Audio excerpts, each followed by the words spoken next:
ایمان ابو طالب کے متعلق امام اہل سنت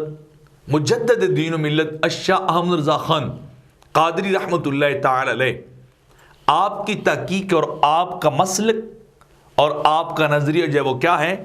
تو آپ لکھتے ہیں فتاوی رضویہ شریف کے اندر، اپنے کو رسالہ شرح مطالب کے اندر بھی وہ حصہ اس کا الگ بھی لوگوں نے اس کو چھاپ دیا، اب تو اس کے اندر نقل کرتے ہیں کہ انک لا تہدی من احببت، سورہ القصص کی آیت نمبر 56، کہ اے میرے محبوب آپ جسے پسند کرتے ہیں ہدایت نہیں دے سکتے، اللہ ہدایت دیتا ہے اور وہ ہدایت یافتہ لوگوں کو جانتا ہے۔ اس کے متعلق آپ فرماتے ہیں کہ مفسرین کے اس بات پر اجماع ہے کہ یہ آیا ابو طالب کے متعلق جو ہے وہ نازل ہوئی، اور ان کے متعلق یہ جو ہے وہ بات جو ہے وہ بیان کی گئی۔ اور پھر آپ آگے ایک جو ہے وہ روایت بھی حضرت ابو ہریرہ اور مسلم کے حوالے سے جب وہ نقل کرتے ہیں، وہی موت والی کے سرکار نے اپنے چچا ابو طالب سے کہا موت کے وقت کہ چچا لا الہ الا اللہ کہو، میں قیامت کے دن تمہارے اوپر گواہ ہو جاؤں گا۔ تو انہوں نے صاف انکار کر دیا اور کہا کہ مجھے شرم آتی کہ قریش جو ہے وہ مجھ پہ عیب لگائیں گے کہ میں نے موت کی سختیوں سے، شدت موت سے، سکرات موت سے ڈرتے ہوئے پڑھ لیا، تو لہٰذا میں ضرور پڑھ لیتا لیکن مجھے شرم آتی ہے۔ انہوں نے انکار جو ہے وہ کر دیا، تو یہ آیا ان کے متعلق نازل ہوئی۔ پھر آگے آپ لکھتے ہیں کہ تفسیر خازن کے اندر القصص آیت نمبر 56 تفسیر کبیر کے کا حوالہ بھی آپ جو ہے وہ نقل کر رہے ہیں، اور ارشاد فرمایا کہ اے حبیب آپ جو ہیں اپنے چچا کے ایمان لانے کا غم نہ کرے، آپ نے اپنی تبلیغ کا فریضہ جو ہے وہ ادا کر دیا ہے، اور ہدایت دینا اور دل میں ایمان کا نور پیدا کرنا یہ آپ کا فعل نہیں، یہ آپ کے اللہ کے اختیار میں، اور اسے خوب معلوم ہے کہ وہ جسے چاہے وہ ہدایت دیتا ہے، اس دولت کو دیتا ہے، اور جسے چاہے وہ محروم رکھ لیتا ہے۔ تو یہ آپ بات نقل کر رہے ہیں، اور پھر اس کے بعد آپ نے بڑی خوبصورت ایک اور جگہ پہ اس بات کا، اس ایمان ابی طالب کے ایمان کا مسئلے کا جواب دیتے ہوئے، سوال کا جواب دیتے ہوئے آپ نے ایک بڑی خوبصورت باتیں لکھی ہیں، وہ میں اس طرح نقل کر دیتا ہوں تاکہ ایک عام سنی آدمی کا دماغ اور مائنڈ کلیئر ہو جائے کہ اہل سنت کا نظریہ اس بارے میں کیا ہے، اور آج کل جو نئے نئے جو شوشے چھوڑے جا رہے ہیں ان کا حقیقت سے تعلق جو ہے وہ نہیں ہے۔ اعلی حضرت مجدد دین و ملت فرماتے ہیں اس میں شک نہیں کہ ابو طالب تمام عمر، یہ سنیے گا میں لفظ بلفظ نقل کر رہا ہوں، حضور سید المرسلین، سید الاولین والآخرین، سید الابرار صلی اللہ تعالی علیہ وآلہ وسلم الی یوم القرار کی حفظ و حفاظت و کفالت و نصرت میں مصروف رہے، اپنی اولاد سے زیادہ حضور کو عزیز رکھا، اور اس وقت میں ساتھ دیا کہ ایک عالم حضور کا دشمن جاں ہو گیا تھا، یعنی سارے دشمن تھے، اور حضور کی محبت اپنے تمام عزیزوں قریبیوں سے مخالفت گوارا کی، سب کو چھوڑ دینا قبول کیا، کوئی دقیقہ غمساری اور جان ساری کا آپ نے جو ہے وہ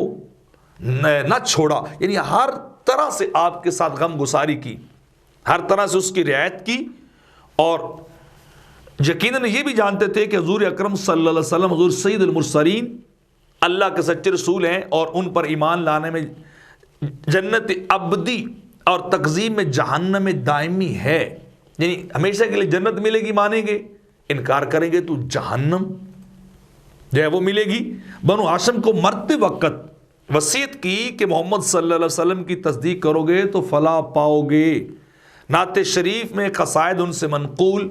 یعنی انہوں نے کچھ جو دیوان لکھے ہیں، نعتیں لکھی ہیں سرکار کی، اور ان میں براہ راست وہ امور ذکر کیے ہیں کہ اس وقت تک وہ واقع بھی نہیں ہوئے تھے، لیکن انہوں نے ذکر کیے تھے کہ ایسے ایسے ہوگا،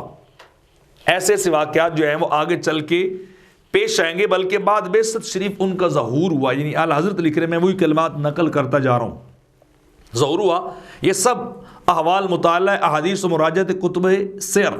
یعنی ان کی طرف سے ظاہر، مگر مجرد ان امور سے ایمان ثابت نہیں ہوتا۔ امام اہل سنت مجدد دین و ملت آپ لکھ رہے ہیں، سیدی اعلی حضرت جو وہ لکھ رہے ہیں، کاش یہ افعال و اقوال ان سے حالت اسلام میں صادر ہوتے تو سیدنا عباس بلکہ ظاہراً سیدنا حمزہ رضی اللہ عنہما سے بھی افضل قرار پاتے، اور افضل الامام یعنی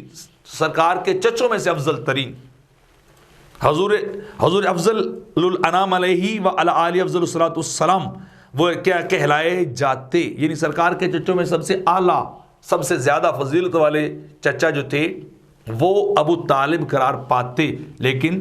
انہوں نے کلمہ جو ہے وہ نہیں پڑھا تھا۔ تقدیر الہی نے بربنا اس حکمت کے جسے وہ جانے یا اس کا رسول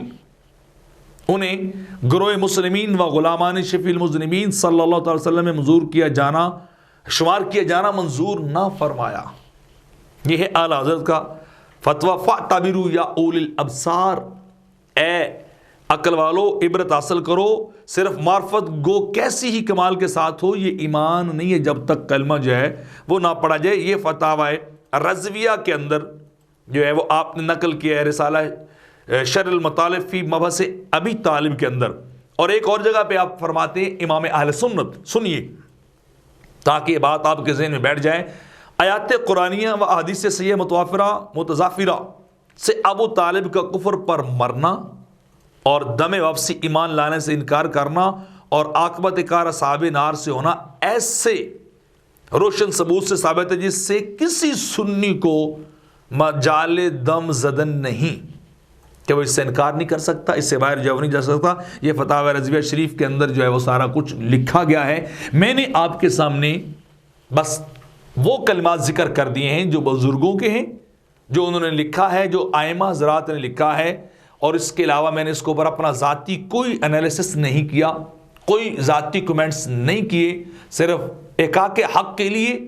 اور مسئلہ کے اہل سنت کو واضح کرنے کے لیے، عام لوگوں تک پہنچانے کے لیے میں نے صرف وہی کلمات نقل کر دیے ہیں۔ اس سے زیادہ ہمیں اس کے اوپر قطعی طور پہ نہ تو بولنا چاہیے اور نہ ہی کمنٹس کرنے چاہیے۔